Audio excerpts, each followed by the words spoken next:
भाजपचे जिल्हाध्यक्ष वासुदेवराव काळे, नामदेवराव नाना पारावकर, नंदू पवार, मंगलदास बांदल, अशोक सावंत, अप्पासाहेब फंडाळ, स्वप्नी बापू भागवत, राहुल शेवाळे, गणेश जगदाळे, शरद कोळपे, निळकंठ बापू शितोळे, मोहन बापू मेहत्रे, अश्विनी शेळके, संजू अण्णा दिवेकर, साहेबराव वाबळे, जयश्री दिवेकर, बंडू अप्पा नवले, माऊली अण्णा ताकोणे, शब्बीरबाई सय्यद, दादासाहेब केसकर, संजय इनामके, संपत आठोळे, लक्ष्मण रांधवण, बापू झगडे, गोरख अण्णा दिवेकर, तसंच पासलकर भाऊ, इतर सर्व माझ्या दौंड तालुक्याच्या कानाकोपऱ्यातून आलेले भारतीय जनता पक्षाचे सर्व कार्यकर्ते, आजी माजी पदाधिकारी, पत्रकार मित्र आणि माझ्या तरुण सहकाऱ्यांनो, मित्रांनो, आज तुमच्या सगळ्यांच्या समोर यायचं कारण म्हणजे मी मध्ये राहुलला सांगितलं होतं की राहुल, मी वेगवेगळ्या भागामध्ये आम्ही वेगवेगळे मेळावे घेतलेत. इंदापूरला पण आम्ही भाजपच्या कार्यकर्त्यांचा हर्षवर्धनजी आणि मी एकत्र मेळावा घेतला आहे. माझी इच्छा आहे की आपण एकदा दौंड शहरातल्या आणि ग्रामीण भागाच्या कार्यकर्त्यांना एकत्र बसून आपण त्या ठिकाणी त्यांना मार्गदर्शन करावं. त्यांच्या काही गोष्टी असतील तर ते निवेदनाच्या द्वारे स्वीकाराव्यात आणि त्याच उद्देशाने आज आम्ही मुरली अण्णा मोहोळ आणि शिवाजीराव आढळराव पाटलांचा आज फॉर्म भरायचा शेवटचा दिवस होता. आपलं मतदान 7 तारखेला सकाळी 7 ते 6 आहे आणि त्यांचं 13 तारखेला सकाळी 7 ते 6 आहे. आपल्याला आता हे 4-5 दिवस आणि पुढले 6-1 दिवस राहिलेले आहेत. आपण सगळ्यांनी काम सुरू केलं. महायुती आम्ही केलेली आहे. महायुतीमध्ये राष्ट्रवादी काँग्रेस पक्ष इतके दिवस भाजपच्या विरोधामध्ये होता. अनेक निवडणुका आपण एकमेकाच्या विरोधामध्ये लढलो. मग त्या गाव पातळीवरच्या असतील, जिल्हा पातळीवरच्या असतील, राज्याच्या पातळीवरच्या असतील, देशाच्या पातळीवरच्या असतील. मित्रांनो, मी नेहमी सांगतो, कुणीच राजकारणामध्ये कायमचा विरोधक नसतो, कायमचा मित्र नसतो. काही गोष्टी घडत असतात, बदलत असतात, समीकरणं बदलत असतात. कधी कुणी मनात आणलं होतं का की काँग्रेस, राष्ट्रवादी काँग्रेस आणि शिवसेना एकत्र येऊन सरकार करतील? विशेषतः काँग्रेस आणि शिवसेना कदापि कुणी विचार केला नव्हता, परंतु तेही घडलं. मित्रांनो, मी आज तुमच्या सगळ्यांच्या समोर बोलत असताना काही जण म्हणतात की अजित पवारांनी ह्या वयामध्ये पवारसाहेबांना सोडायला नको होतं. मित्रांनो, मी 87 पासून तिथं साहेबांना दैवत मानून त्यांचं काम करत आलो. त्याचे तुम्ही सगळेजण साक्षीदार आहात. ते म्हणतील ती पूर्व दिशा, ते म्हणतील तो उमेदवार, ते म्हणतील ती भूमिका, त्याचं फक्त आपण समर्थन करायचं. जवळपास मागच्या वर्षापर्यंत आम्ही सगळं करत आलो. ते म्हणाले भाजपला पाठिंबा द्यायचा 2014ला द्यायचा 2017ला द्यायचा 2019ला आपण सरकार बनवायचं. पुन्हा म्हणले की आता नाही, आता माघार घ्यायची, पुन्हा आता शिवसेनेबरोबर बनवायचं. मित्रांनो, ज्यावेळेस आपण ज्याला नेता मानतो, आपण ज्यांच्याकडे बघून राजकारणात येतो, त्यांनी भूमिका सांगितल्यानंतर प्रत्येक वेळेस भूमिका ऐकत आपण आलो. परंतु मी पण आता 60च्या पुढे गेलोय. मलाही उद्याच्या काळामध्ये असं वाटतं की देश पातळीवर ज्यावेळेस 135-40 कोटी जनतेच्या पुढं आम्ही नजर टाकतो, वेगवेगळ्या नेत्यांच्या पुढं नजर टाकतो, त्यावेळेस गेले 10 वर्ष देशाचे पंतप्रधान म्हणून नरेंद्रभाई मोदींनी केलेलं काम, त्यांची कणखर भूमिका, त्यांचं एक व्हिजन डोळ्यासमोर ठेवून भारताला पुढे नेण्याच्या बद्दलचा असणारा प्रयत्न, जागतिक पातळीवर भारताचा नावलौकिक वाढवण्याच्या करता त्यांनी घेतलेले परिश्रम, त्यांनी समाजातल्या शेवटच्या माणसाला केलेली मदत, सर्व घटकाला न्याय देण्याच्या करता त्यांनी घेतलेले निर्णय, 317व कलम रद्द करण्याच्या बद्दलचा त्यांनी घेतलेला निर्णय, रामलल्लाचं मंदिर 500 वर्षामध्ये कुणाला बांधता आलं नव्हतं, ते बांधण्याच्या बद्दलचं त्यांनी घेतलेली भूमिका, त्या संदर्भामध्ये कुठेही न्यायालयाचा अपमान होणार नाही, कुठेही कायदा सुव्यवस्था अडचणीत येणार नाही, कुठेही जातीय दंगली घुसळणार नाही, अशा प्रकारचं एक प्रशासनावर जबरदस्त पकड आणि कमांड असणारं नेतृत्व म्हणून आपण त्यांच्याकडे बघतो, विकास पुरुष म्हणून आपण त्यांच्याकडे बघतो। आम्ही साहेबांना म्हणालो की साहेब त्यांनीच सांगितलं की मी साहेबांच्या हाताला बोटाला धरून राजकारणात आलो म्हणले, मग काय हरकत आहे? आज ते चांगलं काम करतात तर आपण त्यांच्याबरोबर सरकारमध्ये जाऊया, आपण त्यांच्याबरोबर आपली राष्ट्रवादी काँग्रेस पक्षाची वैचारिक भूमिका वेगळी ठेवून आपण त्या ठिकाणी काम करूया। अनेकांनी केलंय, ममता बॅनर्जींनी एकेकाळी केलंय, फारुख अब्दुल्लांनी केलंय, आज नितीश कुमारनी केलं, पुन्हा बाहेर पडले, पुन्हा केलं, चंद्रबाबूंनी केलं, अनेक मी किती दिग्गज नेत्यांची नावं घेऊ, अशा प्रकारच्या घटना घडलेल्या आहेत, हे आपण नाकारता येत नाही। आणि आपण कशा करता काम करतोय किंवा इथं राहुल आहे, राहुलच्या बरोबर तुम्ही जीवाभावाची साथ देताय। आज राहुल बोलत असताना थोडंसं अण्णांचा विषय निघाल्यानंतर भावनिक झाला, साहजिकच आहे। वडिलांना आपण दैवत मानतो, मातेला एक वेगळा मान सन्मान नेहमीच आपण करत आलेलो आहे। मी सुभाष अण्णांना या निमित्तानं भावपूर्ण श्रद्धांजली अर्पण करतो, त्यांना अभिवादन करतो। मी पण राजकीय जीवनाची सुरुवात केली त्यावेळेस इथं आप्पा आणि अण्णा जोडीच होती। त्यांनी मला कित्येकदा सांगितलं की अजित पवार त्या बारामतीमध्ये तालुक्यापुरतं काम करायच्या ऐवजी या ना, जिल्ह्याच्या राजकारणामध्ये या, जिल्हा बँकेमध्ये या, तुम्हाला त्या ठिकाणी स्कोप मोठा आहे। आणि त्या पद्धतीने मी निर्णय घेत गेलो। जर चांगला कोणी सल्ला देत असेल तर काय घ्यायचा नाही। हे सगळं होत असताना आताच्या काळामध्ये आज दौंडवाल्यांना काय पाहिजे? विकास पाहिजे। मला काय पाहिजे? विकास पाहिजे। राज्याचा आणि देशाचा पण भलं झालं पाहिजे। आज देश पातळीवर 5व्या क्रमांकावर अर्थव्यवस्था जागतिक पातळीवरची मोदी साहेबांनी पोहोचवली, ती त्यांना 3ऱ्या क्रमांकावर न्यायची, त्याकरता त्यांना पूर्ण बहुमत पाहिजे। आजूबाजूच्या राष्ट्रांनी आपल्याकडे वाकड्या नजरेने बघता कामा नये, अशा प्रकारचा एक जगामध्ये सर्वात लोकप्रिय नेता म्हणून मोदी साहेबांची ओळख आहे। आणि मग असं असताना आम्ही साहेबांना म्हटलं की साहेब, जर दुसरं कोण तिथं दिसत नाही, आपण उगीच कुणाच्या तरी मागं जायचं? पाठीमागं असंच सगळ्यांनी मागं लागून त्या जनता पक्षाला निवडून आणलं, तुम्हाला आठवत असेल काय अवस्था झाली? पंतप्रधान कोण झाले, किती दिवसात घरी गेले, किती दिवसात जनता पक्षाचं पार बस्तान बसून गेलं। शेवटी एवढ्या मोठ्या देशाला पुढे न्यायचं असेल तर मजबूत नेता असावा लागतो। आजपर्यंत बघा, पंडित जवाहरलाल नेहरू, इंदिराजी, राजीव गांधी यांना लोकांनी एक करिश्मा असणारे नेते होते, परंतु त्याच्यानंतरच्या काळामध्ये आज दिसत नाही। आज गुजरातचे मुख्यमंत्री पद सोडून ज्यावेळेस देशामध्ये ते सगळीकडे फिरले त्यावेळेस देशाने त्यांना पूर्णपणे पाठिंबा दिला आणि त्यांनी मग मागं वळून बघितलं नाही। त्यांनी नुसतं आज 10 वर्ष एकही सुट्टी न घेता सतत काम काम काम काम कोण करू शकतो? येड्यागाबाळाचं काम आहे हे, लक्षात घ्या ना। अहो तुम्ही आम्ही पण उद्या बघा 7 तारीख उद्या, आता काहींचा 13 तारखेला आहे मतदान म्हणून थांबतील। 13 तारीख झाल्यावर बरेच जण इकडं तिकडं परदेशात निवांत फिरायला मजा करायला जातील। गरम होतंय, गरम होतंय, गरम होतंय। अहो असलं आम्ही लोक तुमच्यातले आहोत, आपण सगळेजण कष्टाने वर आलेलो कार्यकर्ते, आपण धंद्या पाण्याला महत्त्व देणारे कार्यकर्ते आहोत, आपण संस्था चांगल्या चालवणारे कार्यकर्ते आहोत। आणि हे करत असताना मी फक्त साहेबांना म्हटलं, ते म्हटले ठीक आहे अजित, मी आता राजीनामाच देतो। त्यांनी दिला, मी सांगितलं राजीनामा द्या, राजीनामा द्या, तेच म्हणले मी राजीनामा देतो। म्हणले आता तुम्ही बघा, म्हणलं बघतो, म्हणजे बघतो म्हणजे चालवतो। त्याच्यामध्ये काय माझं काय चुकलं? मी आज राज्य चालू शकतो ना, माझी पण प्रशासनावर पकड आहे ना, मी एक गाव 2 तुकडे करू शकतो ना, एखादं काम हातामध्ये घेतलं तर खणखणीत वाजून काम करून दाखवतो, असा लेसापेचा नाही आहे।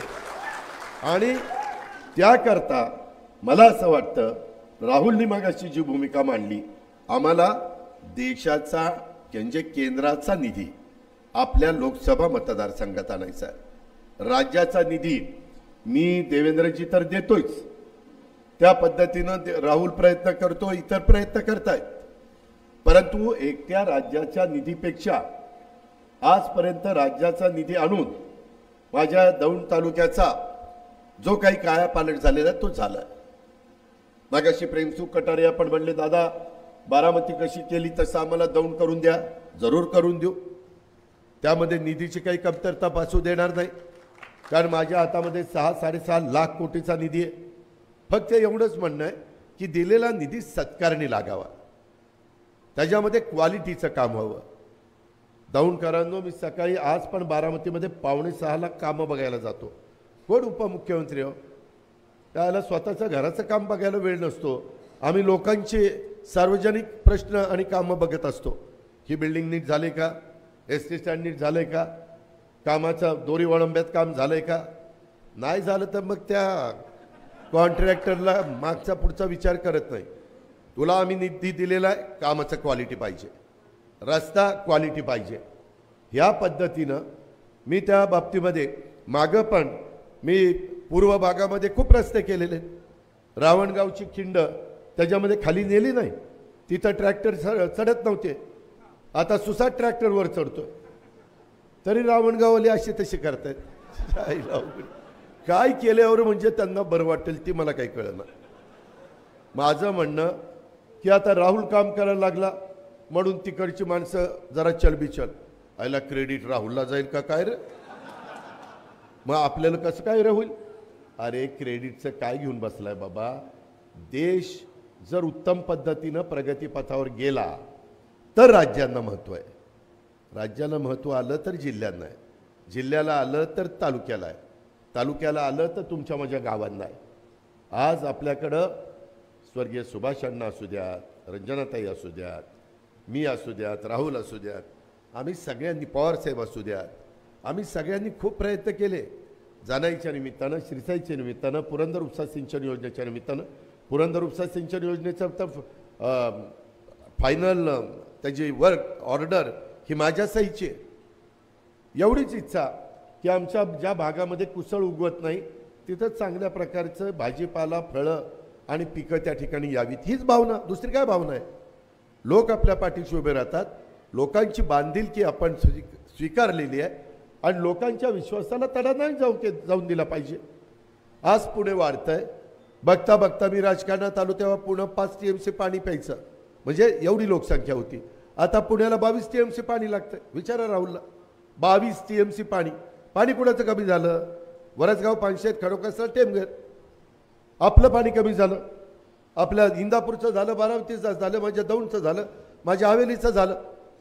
त्याकरता आता त्याने उल्लेख केला, तो प्रस्ताव आणलेला कुठला, मुळशीचा. मुळशी धरण 25 TMCचं आहे, वर 2 TMC वाढवायला जागा आहे. 80% जागा टाटाची आहे. मला वाटतं 20% जागा शेतकऱ्यांची घ्यावी लागेल. चांगला मोबदला देऊ, 4 पट मोबदला देऊ, जेणेकरून ते दुसरीकडे जमीन घेतील, त्यांचंही भलं होईल. 2 TMC पाणी वाढल्यावर मुळशी टप्पा 1 आणि टप्पा 2 ते उद्या 25-30 वर्ष, 50 वर्ष चालेल. आणि हे सगळं पाणी ज्यावेळेस सिवरेज ट्रीटमेंट प्लांटमध्ये ट्रीटमेंट करून नदीला आल्यानंतर ते आपल्याला मिळणार आहे. आज पाणी खराब येतं आहे, त्याच्यामुळे जलपर्णी वाढती आहे, त्याच्यामुळं खास सुटती आहे, डास होत आहेत, प्रदूषण होतं आहे. त्याकरता काही 1000 कोटी रुपये सिवरेज ट्रीटमेंट प्लांटच्या करता, STP शॉर्ट फॉर्ममध्ये सांगायचं तर, त्याकरता तिथं आणले. स्वर्गीय गिरीश बापटांनी त्यांच्या सत्ताधारी पक्षाच्या विचाराचा खासदार गेल्यामुळं त्यांनी नदी सुधार कार्यक्रमाला निधी आणला. 24/7 तिथं पिण्याच्या पाण्याची योजना करण्याच्या करता पैसा आणला. लोकल तिथं मेट्रो आणली. मेट्रो जवळपास 17-18 हजार कोटीची मेट्रो आहे. 9,000 कोटी रुपये केंद्र सरकार, राज्य सरकार आणि महानगरपालिकेचे आहेत. 20-20-10 ही कामं का झाली? ही कामं झाली ते मोदी साहेबांच्या विचाराचे खासदार गेले म्हणून. बारामतीमध्ये गेले 10-15 वर्ष त्यांच्या विचाराचा खासदार जाईना, त्याच्यामुळे आपली कामं होईना.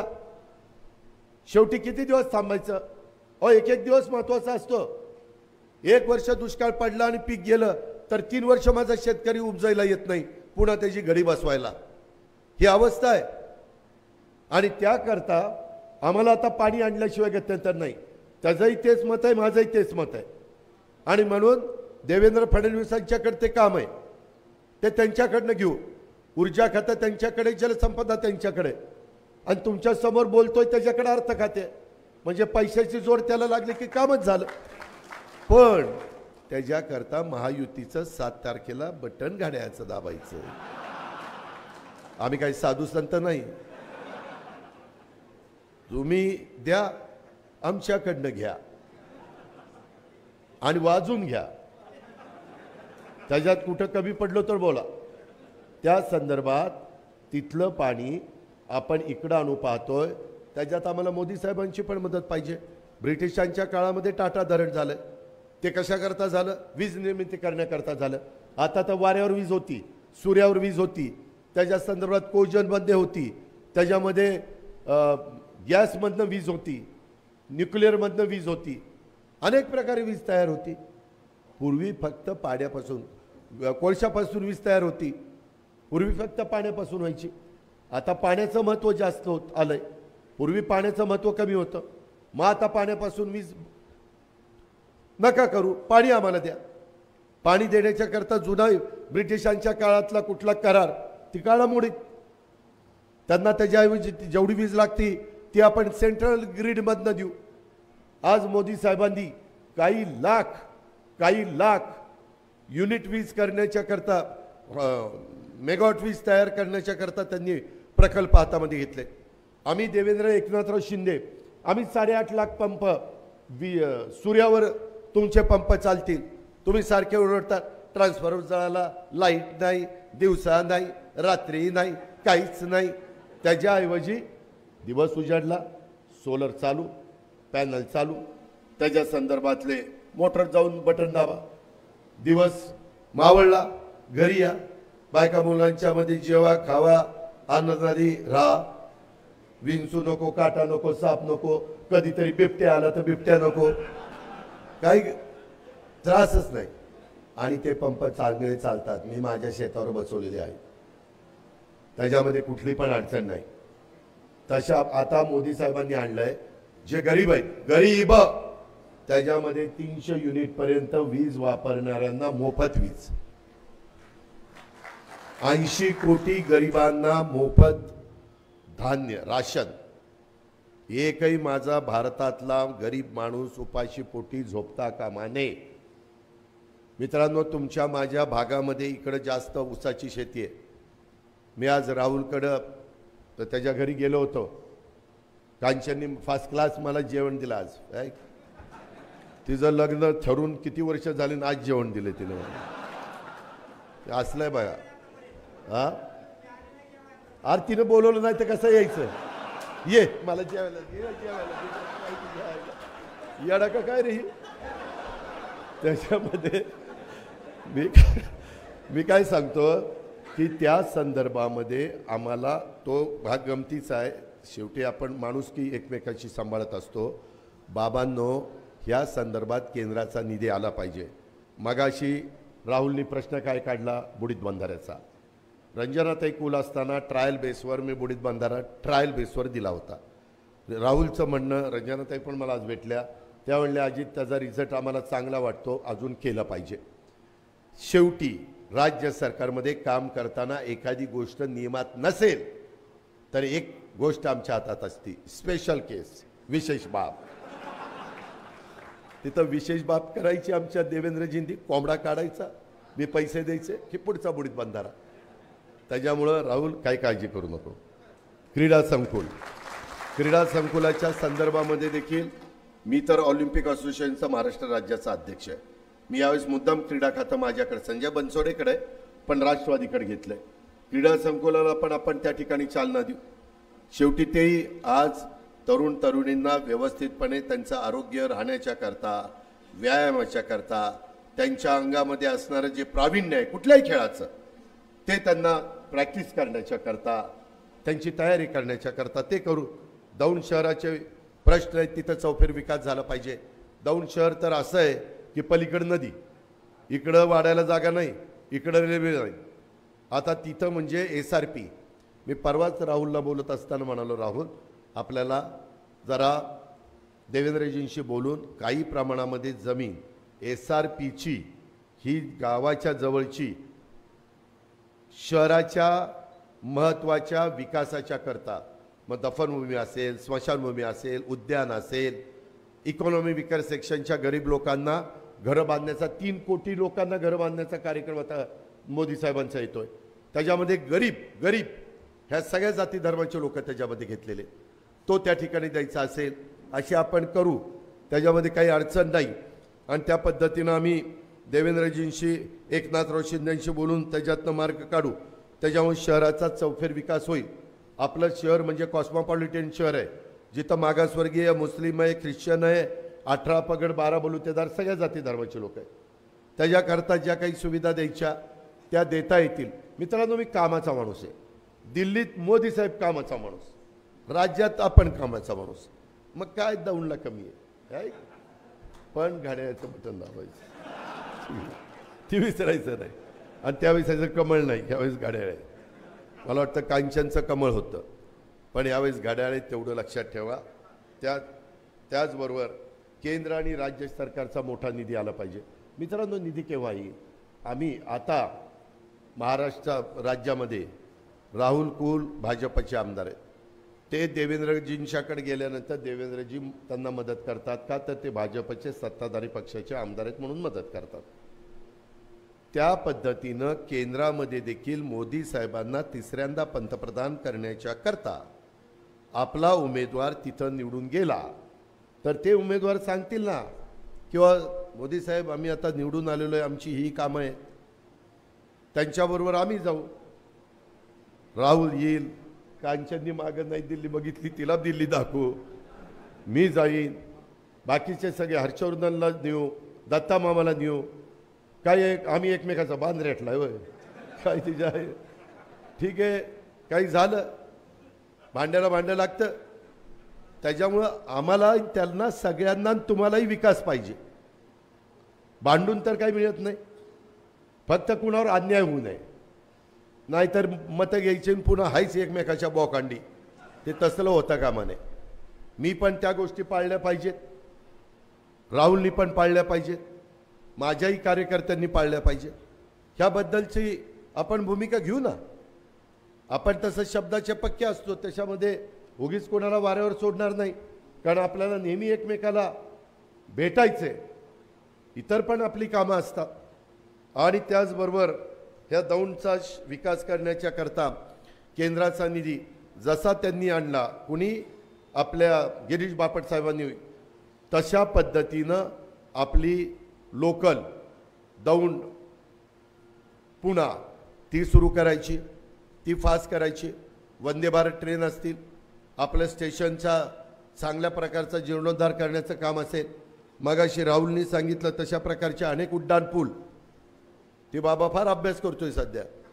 ते बारीक बारीक किती वाहनं गेली की कसा उड्डाण पूल मिळतो, मग किती लाख वाहनं जायला लागतात, आमच्या कधी डोक्यात गेलं नाही, ह्याच्या डोक्यात शिरलं ते. मगाशीच आम्हाला लेक्चर देऊन झालं. तशा पद्धतीनं अभ्यास करायची त्याची तयारी आहे. आणि त्यांनी अभ्यास केल्यानंतर वस्तुस्थिती सांगितल्यानंतर पुढचं काम निकाली काढण्याची आमची तयारी आहे. त्या पद्धतीनं PMRDA पण त्याने एक ब्रिज घेतला आहे, काही ब्रिज त्याने रेल्वे डिपार्टमेंटकडनं घेतलेत. अजूनही काही कामं असतील ती पण आपण घेऊ, जेणेकरून माझ्या रेल्वे रूळ ओलांडत असताना ह्या भागातल्या लोकांना त्या भागात आणि त्या भागातल्या लोकांना ह्या भागात सुरक्षित यायला जायला मिळेल. ते तर आपल्याला पाहिजे. त्याचबरोबर त्याच्यामध्ये सामाजिक वातावरण चांगलं राहावं, दुमत असायचं कारणच नाही. कायदा सुव्यवस्था सगळेजणं, सगळ्या जाती धर्माचे लोक गुण्यागोविंदांनीच नांदावीत, त्याबद्दल दुमत कुणाचं आहे. आणि कोण चुकलं तर त्याला आपण पोलिसांना सांगू की या सारखा चुकतोय, ह्याचं बघा काय ते, मग टायरमध्ये घ्यायचं आहे का हद्दपार करायचा आहे का मोका लावायचा, तुझं तू बघ, तुझं तू म्हणजे पोलिसांनी. आपण आपल्याकडनं चूक होऊन द्यायची नाही. पण कुणी चुकत असेल तर एखाद दुसऱ्या वेळेस समजावून सांगायचं, नाही ऐकलं तर मग मात्र त्या संदर्भातली इथपुढची गोष्ट करायची. मगाशी मला आमचे ताराचंद बाराते यांनी सांगितले, भाजपचे सरचिटणीस आहेत, की दादा माझा ऊस गेले कित्येक वर्ष मी दौंड शुगरला घालतो, पण जाणून बुजून कधी कधी ऊसच नेत नाही. आज तुम्ही आज मला सांगितलं, त्या ह्याला मागे सांगितलं असतं तर गायकवाडालाच ऊस तोडायला लावला असतं. जा कोयता घेऊन तोड ऊस ते जा, आपलं काम लय भारी असतं. मित्रांनो, गमतीचा भाग नाही, मला अशा प्रकारच्या काही तक्रारी आल्यात, मला असलं अजिबात आवडत नाही. राहुलला विचारा, ज्यावेळेस भीमा सहकारी साखर कारखान्याच्या संदर्भातले प्रश्न निर्माण झाले आणि मग राहुलनी आणि देवेंद्र फडणवीसांनी ते निराणी का मिराणी कोण आहेत त्यांना आणलं आणि त्याच्यामध्ये वेगवेगळ्या लोकांना आणून कसा तो कारखाना चालेल, प्रत्येक युनिट चालावं ह्याच मताचं मी आहे. शेतकऱ्यांच्या मालकीचं कुठलं युनिट बंद पडावं ह्या मताचा मी अजिबात नाही. आणि त्या पद्धतीनं अडचणी आल्या, परंतु वेळोवेळी प्रेमसुख कटारे यांनी मगाशी जसं सांगितलं, अगदी शेवटपर्यंत काम होईपर्यंत त्याच्यातनं आम्ही चिकाटी सोडली नाही. सगळं काम व्यवस्थित झालं ना बाबा, झालं. आणि मग त्या संदर्भामध्ये मला म्हणजे आता मी बिनकाळजी झालेलो आहे. अशा पद्धतीनं मित्रांनो, आपल्याकडे एज्युकेशन इन्स्टिट्यूट पाहिजे. काय झालं मला आठवतं आहे, मागं मी रमेश आप्पा आणि सुभाष अण्णा बसलो असताना अण्णांना त्या कारखान्याचं करायचं होतं एक्सपान्शन. मग अण्णा मला एकदा म्हणले, दादा हे एकदा एक्सपान्शन झालं ना, आपला कारखाना 5,500 टनी झाला ना, की माळेगाव शैक्षणिक संकुल आहे ना, तसं एक आपण त्या पाटसला करायचं. म्हणलं ठीक आहे, करायचं. त्याच्यामध्ये परवानग्या आणू. परंतु दुर्दैवाने एक अशी घटना घडली की होत्याचं नव्हतं झालं आणि त्याच्यातनं अण्णा आपल्याला सोडून गेले. पण मित्रांनो, त्यांचं ते स्वप्न आहे, त्यांचं ते ध्येय आहे. आज लगेच काही मिराणींना त्या कारखान्यात जमेल असं नाही, पण मी तुम्हाला सांगतो, मी ह्यावेळेस पक्क ठरवलं आहे, तुम्ही मला ढिगाणी मतं द्या, मला म्हणजे माझ्या बायकोला, आणि त्या पद्धतीनं तुम्ही बटनं दाबा. मी इतकं चांगलं एज्युकेशन इन्स्टिट्यूट दौंड शहराच्या परिसरामध्ये निर्माण करतो. आत्ताच माझ्या भावकीने सांगितलं कुठली तरी जागा 12 एकर. म्हणलं भाव काय? नाही ती तुमचंच बघा, तुमचं. अरे म्हणलं भाव सांग ना. नाही दादा, मी त्याची तुमची गाठ घालून देतो, तुमचं तुम्ही बघा. बघू आता दे गाठ घालून. ते त्याच्यामध्ये दुसरी एक जागा माझ्या लक्षात आलेली आहे. मी इंग्रजी माध्यमाचं CBSEचं चांगलं स्कूल, वेगवेगळ्या प्रकारचे कोर्सेस, आज जे कौशल्य विकास कार्यक्रम जो आहे राज्य सरकारने आमच्या मंगलप्रसाद लोढांनी हातामध्ये घेतलेला, त्यामध्ये ते कोर्सेस केल्यानंतर माझ्या इथल्या मुलांना मुलींना रोजगार मिळेल, त्यांना कुठं ना कुठं स्वतःच्या पायावर उभं राहता येईल. मोदी साहेबांनी 10 लाखाचं मुद्रा लोन 20 लाख रुपये केलेलं आहे. त्याला तारण नाही. उद्याच्याला त्याच्यातनं मदत घेऊन तो काही स्वतःचं युनिट काढू शकेल. अशा प्रकारे आपल्याला तिथं काम करायचं आहे. मी त्या संदर्भात जसं इंदापूरला शैक्षणिक संकुल केलं, बारामतीला शैक्षणिक संकुल केलं, इतरही काही वेगवेगळ्या भागामध्ये केलं, तशा पद्धतीनं बरेच दिवस मी बघतोय. मला एक जागा मिळाली होती माढाची, आपल्या दौंडवरून दौंड शहरातनं कारखान्यावर जाताना मध्ये बघा हाऊसिंगला दिली होती, ते नाही का माळ टॉवर बिवर बरेच गेले. हां तिथे इकडनं सिद्धटेकला रस्ता जातो सर, तर त्या ठिकाणी. पण नंतर काहीतरी कळलं तिथं काहीतरी फॉरेस्ट प्रायव्हेट काहीतरी आहे आणि ते काही जमलं नाही. नाहीतर मला त्या दोन्हीच्या मध्ये कुठंतरी करायचं होतं, पण ते राहिलं. ते आता आपण त्या बाबतीमध्ये करू. सुदैवाने माझ्या ओळखी खूप झालेल्या आहे. मी आता अमितभाईंची माझी चांगली ओळख आहे, नरेंद्र मोदी साहेबांची माझी चांगली ओळख आहे, आपण त्याच्यामध्ये उद्योगपतींची माझी चांगली ओळख आहे. आपण कुठलाही CSR आणू, काय बाकीचं काय करायचं ते माझं मी करतो. तुम्ही फक्त बटनं दाबा. तुम्ही घड्याळाचं बटन दाबा. हे बाकीचं सगळं मी राहुलला मदत करेल, राहुल तुम्हाला मदत करेल.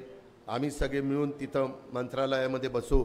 उद्याच्या आचारसंहिता संपल्यावरच ह्या वेगवेगळ्या कामाला जे तिकडचं पाणी आणायचं आहे त्याच्यामध्ये आता 54 कोटी रुपये पुरंदर उपसा सिंचन योजनेला दिलेले आहेत. त्याचं काम आता चांगल्या पद्धतीने करतो, कारण काम झाल्यापासून मेंटेनन्सच नाही आहे. त्याच्यानंतर जानाई सिरसाईचं काम आपण करतोय, त्याचाही मेंटेनन्स नाही आहे. तिथं सोलर पॅनल टाकतोय. त्यांना जेवढी वीज लागती या तिन्ही याला आता राज्य सरकारने धोरण केलं आहे, इथनं पुढं पाणी बंद पाईपलाईनमधनं द्यायचं. त्याचबरोबर उपसा सिंचन योजना सरकारच्या खर्चाच्या आहेत. त्याच्यामध्ये टेंबू, ताकारी, म्हैसा, जे काटापूर, उरमोडी, जनाई, शिरसाई, तुमचं विष्णुपुरी, तुमचं पुरंदर, ह्या सगळ्या योजना टप्प्याटप्प्यामध्ये सोलर पॅनल बसून तेवढी वीज जेवढी त्यांना वर्षभरात लागती तेवढी तयार करून MSEBीला द्यायची, म्हणजे महावितरणला. म्हणजे आपल्याला लाईट बिल येणार नाही. मग फक्त पाणीपट्टी आणि मेंटेनन्स ते आपल्याला परवडेल, ते काही आपल्याला अडचणीचं नाही. मग ते करण्याच्या करता मी सांगितलं की पहिला टप्पा जनाई शिरसाईन पुरंदरचा घ्या. कुठनं सुरुवात करायची तर म्हणलं इथनं सुरुवात करा. तशा पद्धतीनं आपण करतोय. मित्रांनो, खोटं नाही सांगत. तुम्ही म्हणाल की याला आता लईच बडबडतोय, मागं काय ह्याला झालं होतं. मागच्या वेळेस या गोष्टी लक्षात आलेल्या नव्हत्या. नंतर यांनी ती कमिटी कुठली रे, मुळशी धरणाची कमिटी, त्याच्यात वकील होते, बॅरिस्टर असल्यासारखेच आहे, वकील होते त्याचे आमचे. आणि मग त्या पद्धतीने त्यांनी अविनाश सुर्वे सचिव होते, त्यांनी अभ्यास केला. ह्यांनी सगळ्यांनी त्याच्यामध्ये योग्य त्या सूचना केल्या आणि त्या पद्धतीनं आमच्याही लक्षात आलं किंवा ते पाणी काय ब्रिटिशांच्या काळातलं दिलेलं पाणी काय कायमचं त्यांचं आहे का. शेवटी शेतकऱ्याला पाणी पाहिजे. एकट्या टाटाला फायदा व्हायच्या ऐवजी माझ्या इंदापूर तालुका, बारामती तालुका, माझा पुरंदर तालुका, माझा हवेली तालुका, माझा दौंड तालुका सगळ्याला फायदा झाला तर बिघडलं कुठं. आणि ते पाणी उद्याच्याला एक तर त्यांना प्यायला द्या, म्हणजे कुणाला, शहरांना. त्यांना प्यायला द्यायचं नसेल तर ते आम्हाला द्या. ह्या 4 धरणांचा प्यायला घ्या, कुठलंही चालतंय. परंतु ते त्यांना प्यायला दिलं तर आपलं शेतीचं पाणी आपल्याला मिळेल. आणि ह्या प्रकारे आपण पुढं जायचा निर्णय घेतलेला आहे. हळूहळू लाईनिंग जिथं लोकांची मान्यता असतील, जिथं तुमची संमती असेल तीच कामं तुमचे आमदार, मी पालकमंत्री म्हणून उद्याच्याला तुम्ही खासदार निवडून दिले तर सुनेत्रा पवार हे लोक करतील. लोकांचा विरोध असताना दंडुकेशाहीनं पोलीस बळाचा वापर करून एक पण गोष्ट आम्ही करणार नाही. एक तर तुम्हाला समजावून सांगू, तुम्हाला पटलं नाही तर अजून 2दा 3दा सांगू की ह्याच्यात तुमचा फायदा कसा आहे, समाजाचा फायदा कसा आहे. आणि ह्या प्रकारे बाबांनो आपण पुढं जाण्याचं काम करू, ही माझी तुम्हाला अतिशय स्पष्टपणे विनंती आहे. त्याकरता नरेंद्र मोदी साहेब हे 3ऱ्यांदा पंतप्रधान होणार आहे. 29 तारखेला रेसकोर्सला त्यांची मोठी सभा आहे, संध्याकाळी आहे उशिरा, पार सूर्य मावळल्यावर. त्यावेळेस किंवा मावळत्या सूर्याला साक्षी ठेवू नये, त्यावेळेस तिथं या 29 तारखेला. राहुल पण सांगेल. इथं बघितलं गाड्या तर लय गाड्या झाल्यात, म्हणजे कसं यायचं काय यायचं ते सगळं होईल व्यवस्थित. परंतु टी व्ही पण दे त्यांचं भाषण ऐकण्याच्या पेक्षा काय भूमिका आहे. आज एका बाजूला पंतप्रधान नरेंद्र मोदी, दुसऱ्या बाजूला राहुल गांधी. कोण देश पुढे घेऊन जाऊ शकतो. ही काळ्या दगडावर पांढरी रेघ आहे, ही वस्तुस्थिती आहे. त्याच्यात काही लोक सांगतात, मी आता इथल्या दौंडच्या लोकांना काहींची माहिती थोडंसं हे घेतलं की काय बाबा त्यांचं म्हणणं आहे, काय राव सोयाबीनला दर नाही, कापसाला दर नाही. आला का तुम्ही कधी सोयाबीन कापूस पिकवला. अरे आपलं बघा ना, आपल्या उसाला दरवर्षी FRP वाढवली का नाही, वाढवली. आपल्या इथं पूर्वी आमच्या काळामध्ये काँग्रेसचं सरकार असताना साखर 17 रुपयांनी, 19 रुपयांनी, 20 रुपयांनी, 22 रुपये कशी विकली जायची, मग भाव कमी निघायचा. आता मोदी साहेबांनी सांगितलं 31 रुपयाच्या खाली साखर विकायची नाही. व्यापाऱ्याला टेंडर भरायचं असेल तर कमीत कमी त्याने 31 रुपये भरायचे, त्याच्यावरच. आता साखरेचे भाव 35-36 रुपये. उद्याच्याला त्यामध्ये पण सुधारणा होईल. त्या संदर्भामध्ये दुधाचा धंदा अडचणीत आला, आम्ही 5 रुपये लिटरला तुम्हाला अनुदान दिलं आहे. काही लोकांना अनुदान मिळालं नाही. आचारसंहितेमुळं मला अधिकाऱ्यांना बोलता येत नाही. आचारसंहिता होऊ द्या, कुणाचं अनुदान राहिलं असेल ते देण्याचं काम आम्ही करू. त्याच्यामध्ये कुणाचं बुडवणार नाही. फक्त गाईचं दूध पाहिजे, म्हशीचं नाही, शेळीचं नाही, मेंढीचं नाही, उंटाचं नाही, कुणाचं बाकीच्यांचं नाही. आम्ही धोरण घेतलं आहे गाईच्या दुधाला 5 रुपये जास्त, कारण म्हशीच्या दुधाला तर मिळतंच आहे, त्याच्यावर तिथं काही द्यायचं गरज लागली नाही. आणि ह्या पद्धतीनं तो विषय आम्ही निकाली काढलेला आहे. दुसरं, आचारसंहिता लागायच्या आधी एकनाथराव शिंदे, देवेंद्रजी, मी एका कॅबिनेटला आमच्या लक्षात आलं कापसाचे आणि सोयाबीनचे दर घसरले, परंतु त्याचे सगळं रेकॉर्ड आमच्याकडे नव्हतं. कुणाला किती द्यायचं. धान म्हणजे तांदळाला आम्ही मदत केली. भंडारा, गोंदिया, चंद्रपूर, गडचिरोली अशा भागामध्ये लोक समाधानी आहेत. आता सोयाबीन आणि कापसाचे दर पडलेत, त्यांना क्रॉस सबसिडी अनुदान देण्याच्या करता 4,000 कोटी रुपये काढलेत. उद्याच्याला आचारसंहिता संपल्यानंतर त्याच्याबद्दलचं वाटप हे त्या भागातल्या लोकांना होईल. ऊसाचा दर वाढतोय. आत्ता पण मी बघितलं, मगाशी राहुलला विचारलं, ही ऊस कुठं चाललाय? एका शेतकऱ्याचा ऊस चालला होता गुराळाला, 3000 रुपये टन काहीतरी गुराळाचा दर चाललाय म्हणलं. त्याच्यामुळं बर तुझं 100 जास्त, 3100 रुपये म्हणजे लोकांना बऱ्यापैकी पैसे लगेच काटा पेमेंट आहे ना. वजन झालं तर वजन आहे ना बरोबर. नाहीतर 2 टनाचं वजन 1800 आणि भाव 3100, काय करतं त्याला? तर बाहेरनं काटा करायचा आणि मग द्यायचं त्याच्या काट्यावर. दौंड शुगरला पण काट्यावर सांगताना पहिला खाजगी काट्यावर वजन करायचं मग तिथं न्यायचं. मग बरोबर आहे का नाही कळतं आपल्याला. बाकीच्यांकडे करायचं का नाही ते बघावं, ते काय माझं आहे. तर मित्रांनो, सांगायचं तात्पर्य, माझ्या शेतकऱ्यांनी कष्टाने पिकवलेलं आमचा ऊस असेल, आमचं गायांचं दूध काढलेलं असेल, ह्याला योग्य पद्धतीचं भाव मिळाला पाहिजे ह्या मताचे आम्ही आहोत. कारण शेतकरी मी पण आहे, राहुल पण शेतकरी आहे, तुम्ही पण शेतकरी आहे. शेतकरी हे तुमची माझी जात आहे. ह्यावेळेस जातीचा पातीचा नात्याचा गळत्याचा विचार करू नका. ह्या संदर्भामध्ये भावनिक होऊ नका. आम्ही जेवढं काही साहेबांच्या कारकिर्दीमध्ये साहेबांना भरभरून द्यायला पाहिजे तेवढं भरभरून दिलं. त्याच्यात तुम्ही पण कमी पडला नाही, मी पण कमी पडलो नाही. आता साधं एक म्हण आहे, म्हणतात 4 दिवस सासूचे, 4 दिवस आता सुनेचे आलेले आहेत. आणि आमची कांचन पण बाहेरची नाही, आमची कुलांचीच घरची म्हणजे घरची झालेली आहे. त्याच्यामुळे काही जण म्हणतात बाहेरचे. आता 40 वर्ष झाली तर बाहेरचे म्हणतात. राव काय आता म्हणायचं. आता तुमच्या घरातल्या सुनेला तुम्ही बाहेरचे म्हणाल का रे? बघा आता तुम्हाला पटतंय का बघा बाबा, आपलं काय नाही.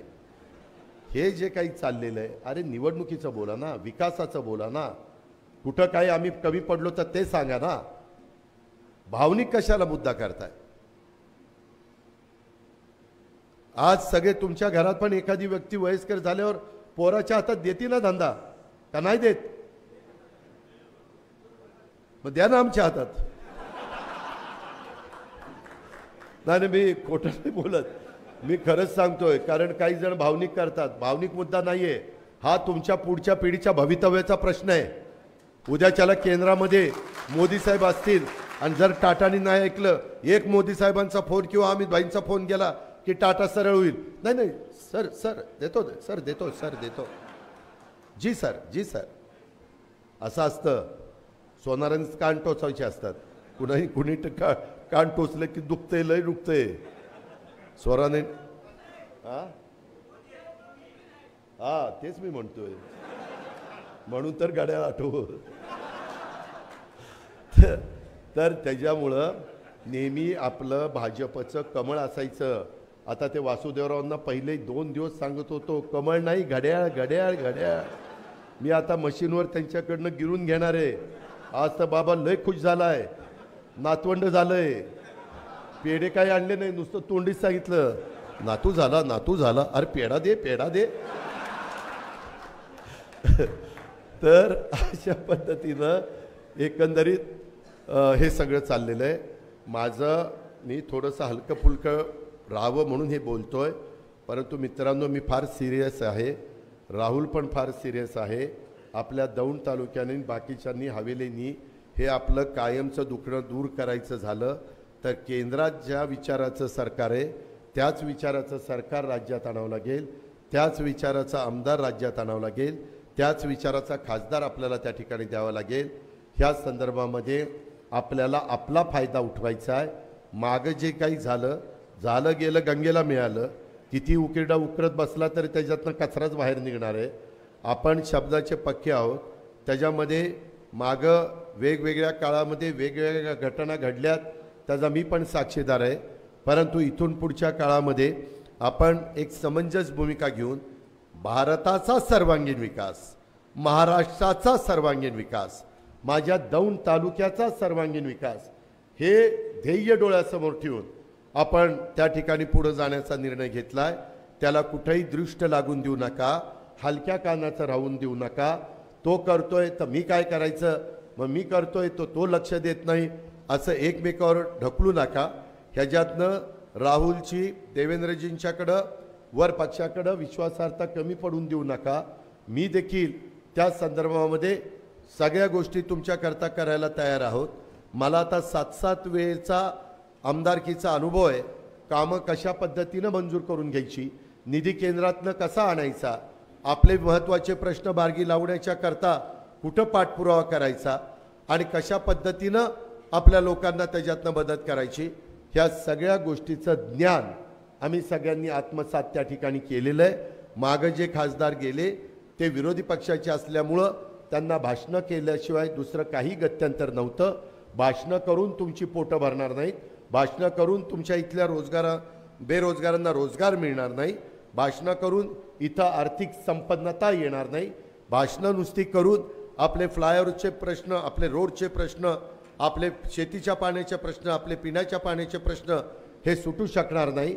त्याकरता आपल्याला मोदी साहेबांच्या विचाराचा महायुतीचा उमेदवार हेच आपल्याला निवडून त्या ठिकाणी द्यायचे. 29 तारखेला मात्र सभेला अवश्य येण्याचं त्या बाबतीमध्ये काम आपण सगळ्यांनी करावं.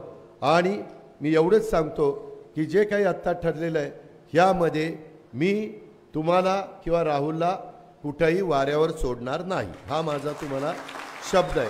आणि त्या पद्धतीनं माझ्याकडनं घडेल. मला उद्याच्याला सगळ्यांनाच बरोबर घेऊन जायचं आहे.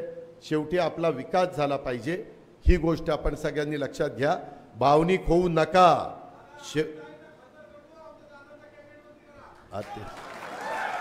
अरे त्याला कॅबिनेट मंत्री करायला, थांब जरा माझा ऐक आता, त्याला कॅबिनेट मंत्री करायला तो भाजपचा आमदार आहे. भाजपच्या कोट्यातला कोण मंत्री करायचं हे देवेंद्र ठरवणार.